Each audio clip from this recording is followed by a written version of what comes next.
Good afternoon, guys. From an injury standpoint, Morgan is still questionable. He's going to push it all the way up to game time here.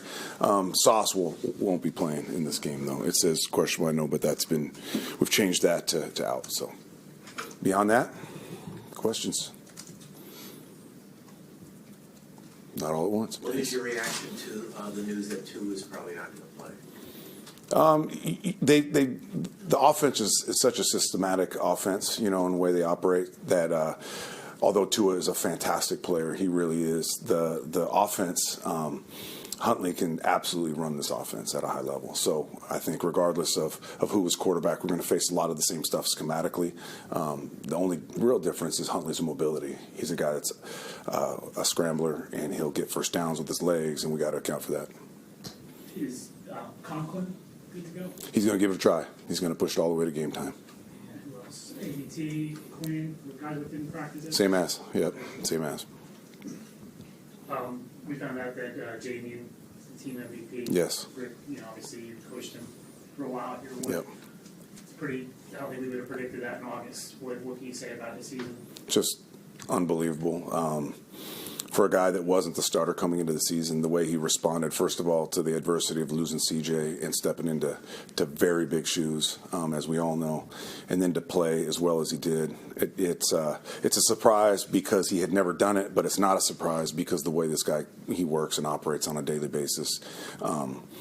You'd be hard-pressed to find a harder worker, not only in this building, any building in the NFL. A guy that's taken himself from a late-round safety convert to a legitimate linebacker in this league. And I'm just so excited for the future now for him because it's really planted seeds across the league as a guy that everybody's going to want on their team, and he's going to get rewarded for it, and he deserves every penny he's going to get.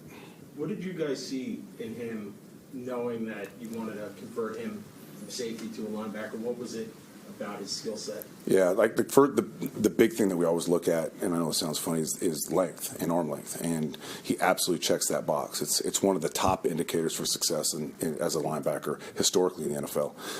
And then after that, there was speed and movement and athleticism, obviously, from a guy that played the safety position in a lot of space. And then his makeup, when we got to know him a little bit, just a guy that you spend 2 seconds with this guy and he loves football and he's willing to do whatever it takes to be successful in it. So he checked all those boxes. The only thing he didn't have was experience playing the position and the necessary size at the time. Both those things, he's absolutely, he knows how to play this position at a high level now, and his size and weight are exactly what they need to be. So the future is so bright. He had tremendous success this year, but there's more in the tank for him, and I can't wait to see him realize that potential.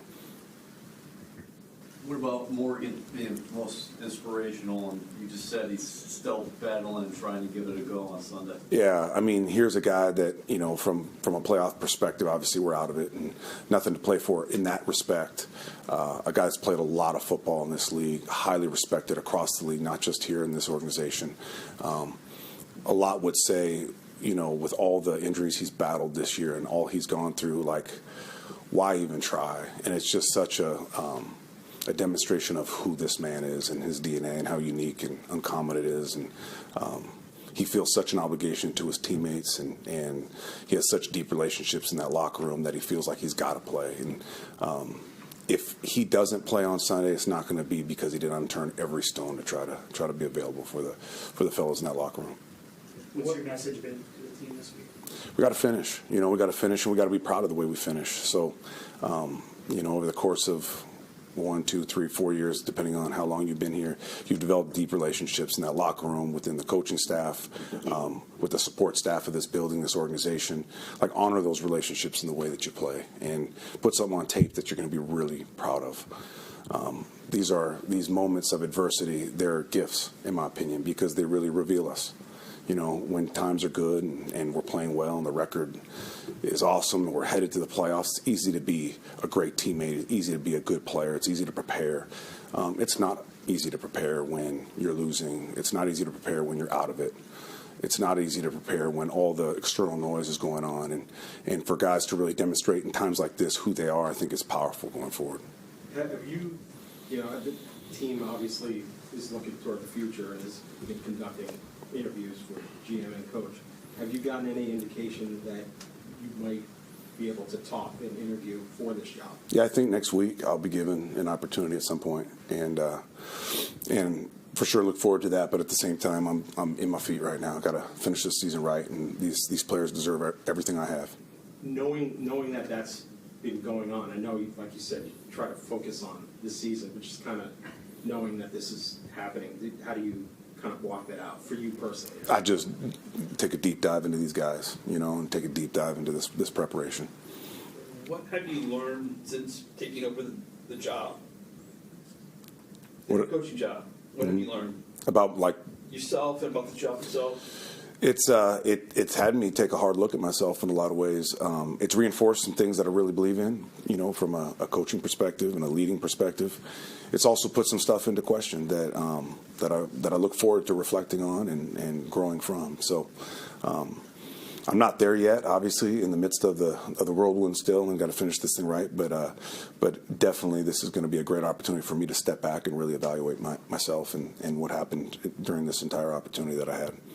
There's been a lot of criticism for the culture here. Yeah. In the last couple of months. What do you say to that? Or, you're on the inside, all of us are on the outside looking.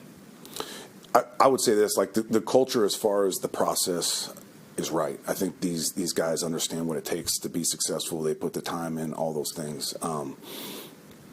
I don't think there's a huge flaw in the culture. I don't. I do think there is an element of there has been a lot of losing, and that's hard to overcome, and it gets into you sometimes, and you have to fight this internal narrative sometimes that here we go again, and I think that can exist for some people. It can, and you got to fight it, you got to overcome it, and the only way you really cure it is by winning, and winning on a consistent basis. That will cure everything here. It will, just having some success, a little momentum, and the culture will become what it's supposed to be and what it needs to be. Does the playoff drought, 14 years, none of you have been here for 14 Right. years. Yeah, but that's does that weigh on this organization? And do you feel that as a coach, and do you think the players feel that 14 years? I think the losing does. I don't think the historic losing in that respect does as much.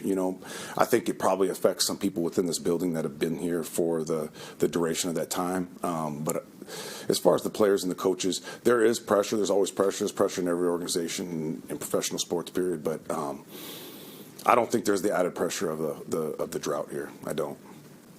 You were probably asked this earlier in the week, but Sauce, after Sunday's game, said he thought some guys checked out. Do you get a sense that guys have checked out now that playoffs are out and you're looking ahead to the future? I took a hard look at the tape. I really did. And not because of his comments, but I took a hard look at the tape because that's what you do in times like this. I said it before, adversity is a gift, and it really reveals people. And I looked hard at this tape. And I especially looked hard when the score got out of whack, and I didn't see anything. I didn't see one human being tapping. I didn't see one guy relenting. I didn't. That's my take on it. What about DJ Reed saying he's looking forward to free agency, asked by a Buffalo reporter? How do you feel about that with one game left, the player saying he's focused on free agency when there's still a game to play? DJ's been a fantastic player for us. He's done a fantastic job. DJ, there's a style of play that we've tried to create here, especially defensively, and he checks all those boxes. And I get there's a level of frustration there, but at the same time, we gotta focus on this game. We just gotta finish. We do. What has your message been and your policy with your assistant coaches about looking for their next job? Because we all know you can't wait till the last second to look for another job if there's an opening. I know you want to keep your feet where you are now, but these guys have a lot of times families and mortgages. They're going to look out for their career. So what has your position been on guys on your staff looking ahead? Maybe there could be an opening in college or the NFL. Right. That's an organizational policy. That is above me in that way. So that's already been addressed with the assistant coaches as far as what the organization's policy is regarding that. And when the time is right, those guys will entertain, all those potential offers or opportunities. But the organization is going to do right by the coaches that are here. I know that. With Chuck down, with the torn pec, what's going to be the plan of safety? Ashton and Tony, yeah. So TA and Ashton will be the safeties, and I love Chuck, and it just breaks my heart that he had another injury like that here, especially for a guy that's been so healthy and been so relied upon for so long. But at the same time, it's an opportunity for Ashton to really get some run at safety, and being that he's a free agent, that can be a powerful thing for a guy like himself. So I look forward to seeing what he can do with this op. Thank you, everyone. Thank you, guys.